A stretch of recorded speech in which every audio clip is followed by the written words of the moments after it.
ஜெபிப்போம். ஆண்டவரே இயேசுவே, ஒரே இறைவனின் திருமகனே, உம்மை ஆராதிக்கின்றேன். பாவிகளுக்கு நல்வழி கற்பிப்பவரே, உம்மை போற்றுகின்றேன்.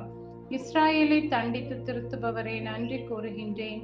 தம் விரல்களை அவர் காதுகளில் இட்டு உமிழ்நீரால் அவர் நாவை தொட்டார். பிறகு வானத்தை அண்ணாந்து பார்த்து பெருமூச்சு விட்டு அவரை நோக்கி எப்பத்தா, அதாவது திறக்கப்படு என்றார். உடனே அவருடைய காதுகள் திறக்கப்பட்டன என்று இன்றைய இறைவார்த்தையில் வாசிக்கிறேனே. உமது கைவிரலால் என் நாவை தொட்டு உயிருள்ள வார்த்தையை என் நாவில் வைத்தருளும். எதை சொன்னாலும் எதை செய்தாலும் உமது உயிருள்ள வார்த்தையின்படி செயல்பட தூய ஆவியானவரின் வழியாக எனக்கு கற்பியும்.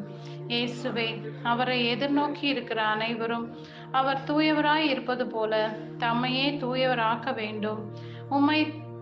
உமது மீட்பை என் உள்ளத்தில் இல்லத்தில் எதிர்பார்த்து இருக்கும் நான் உமது தூய்மைக்கு தகுதியானவனாய் மாற அருள் தாரும். என் வாழ்வில் பாவங்களை விட்டு விலகி நடக்க நீரே இடமும் வலமும் முன்னும் பின்னும் இருந்து பாதுகாத்தரலும்.